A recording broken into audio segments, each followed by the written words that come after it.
जय हिंद सेना पक्षप्रमुख आदरणीय चंदनदादा चव्हाण यांच्या वाढदिवसानिमित्त आपण शुभेच्छा देण्यासाठी इथं उपस्थित आहोत। मंचावर उपस्थित असलेले पश्चिम महाराष्ट्र सरपंच परिषदेचे अध्यक्ष आदरणीय प्रदीप काका माने, त्यांच्याबरोबर आलेले ज्येष्ठ मंडळी, या प्रभागाचे नगरसेवक आदरणीय सदामते दादा, आमच्या बहिणी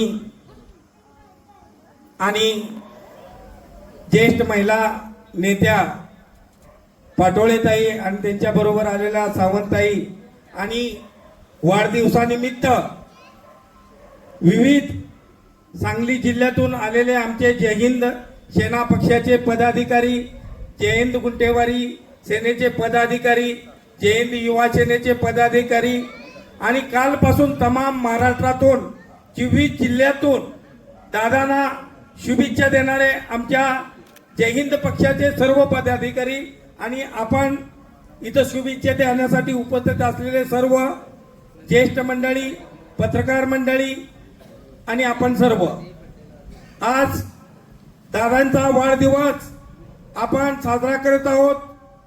1994 पासून आणि त्या अगोदर पासून ग्रामीण भाग असो, शहरी भाग असो, सर्व भागातील गुंटेवारी नागरिकांना न्याय हक्क मिळवण्यासाठी दादांनी जो लढा उभा केला, त्या लढ्याचे प्रमुख म्हणून दादांनी सुरुवातीला आपल्या सांगली जिल्ह्याचे खासदार कैलासवासी प्रकाश बापू यांना गुंटेवारी चळवळीचे अध्यक्ष केलेलं होतं।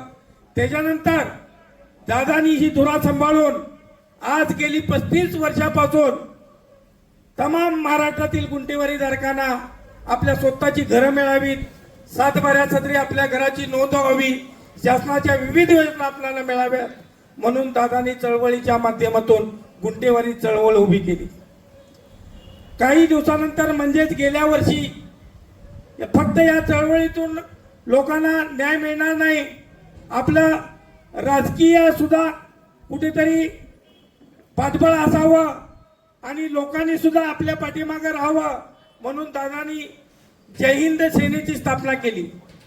बंधूंनो, आता झालेल्या महानगरपालिका निवडणुकीमध्ये आमच्या जय हिंद सेना पक्षाचे 12 नगरसेवक डोंबिवली भिवंडी या भागात उभे केले होते आणि त्यांना 2 नंबरची मतं मिळाली आणि आमचा जय हिंद सेना पक्ष राजकीय पटलावर आला।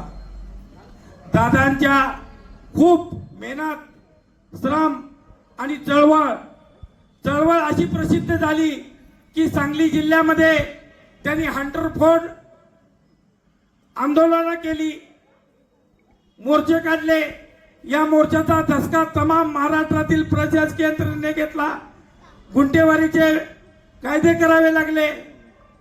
अशा विविध चळवळीच्या माध्यमातून, संघर्षाच्या माध्यमातून दादांचं खूप मोठं श्रेय आहे आणि येणाऱ्या काळामध्ये आमच्या जय हिंद पक्षाचे 24 जिल्ह्यातील पदाधिकारी असोत आणि आमच्या जय हिंद युवा सेना प्रमुख आदरणीय